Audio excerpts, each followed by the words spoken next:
Hello friends, welcome to my YouTube channel. ಇವತ್ತಿನ ವಿಡಿಯೋದಲ್ಲಿ ಜಿಲ್ಲಾ ಆರೋಗ್ಯ ಮತ್ತು ಕುಟುಂಬ ಕಲ್ಯಾಣ ಸೊಸೈಟಿ ವಿಜಯನಗರದಲ್ಲಿರುವ ಖಾಲಿ ಇರುವ ಹುದ್ದೆಗಳ ಬಗ್ಗೆ ಮಾಹಿತಿಯನ್ನು ನೋಡೋಣ. ಹುದ್ದೆ ಹೆಸರು ವೈದ್ಯಕೀಯ ಅಧಿಕಾರಿ. ಒಟ್ಟು ಹುದ್ದೆಗಳು 53 ಹುದ್ದೆಗಳು. ಉದ್ಯೋಗ ಸ್ಥಳ ಕರ್ನಾಟಕದ ವಿಜಯನಗರ. ವಿದ್ಯಾರ್ಥಿ ಅಭ್ಯರ್ಥಿಯು ಯಾವುದೇ ಮಾನ್ಯತಾ ಪಡೆದ ಮಂಡಳಿಯಿಂದ ಅಥವಾ ವಿಶ್ವವಿದ್ಯಾಲಯದಿಂದ 10ನೇ ತರಗತಿ, 12ನೇ ತರಗತಿ, ಡಿಪ್ಲೊಮಾ, ಸ್ನಾತಕೋತ್ತರ ಪದವಿಯನ್ನು ಪೂರ್ಣಗೊಳಿಸಿರಬೇಕು. ವಯೋಮಿತಿ ನೇಮಕಾತಿ ಅಧಿಸೂಚನೆ ಪ್ರಕಾರ ಅಭ್ಯರ್ಥಿಯು ಗರಿಷ್ಠ ವಯಸ್ಸು 70 ವರ್ಷಗಳನ್ನು ಹೊಂದಿರಬೇಕು. ಅರ್ಜಿ ಶುಲ್ಕ ಅರ್ಜಿ ಸಲ್ಲಿಸುವ ಅಭ್ಯರ್ಥಿಗಳಿಗೆ ಯಾವುದೇ ಅರ್ಜಿ ಶುಲ್ಕ ಇರುವುದಿಲ್ಲ.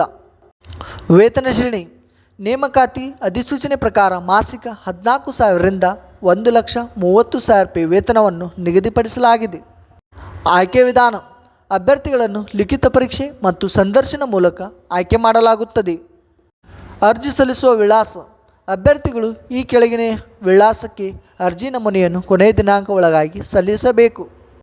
ಪ್ರಮುಖ ದಿನಾಂಕಗಳು: ಆಫ್ಲೈನ್ನಲ್ಲಿ ಅರ್ಜಿ ಸಲ್ಲಿಸುವ ಪ್ರಾರಂಭ ದಿನಾಂಕ 20/7/2024. ಆಫ್ಲೈನ್ನಲ್ಲಿ ಅರ್ಜಿ ಸಲ್ಲಿಸುವ ಕೊನೆಯ ದಿನಾಂಕ 26/7/2024. ಹೀಗೆ ಹೆಚ್ಚಿನ ಉದ್ಯೋಗ ಮಾಹಿತಿಗಾಗಿ ನಮ್ಮ ಯೂಟ್ಯೂಬ್ ಚಾನಲ್ನು ಸಬ್ಸ್ಕ್ರೈಬ್ ಮಾಡಿ. Thank you friends.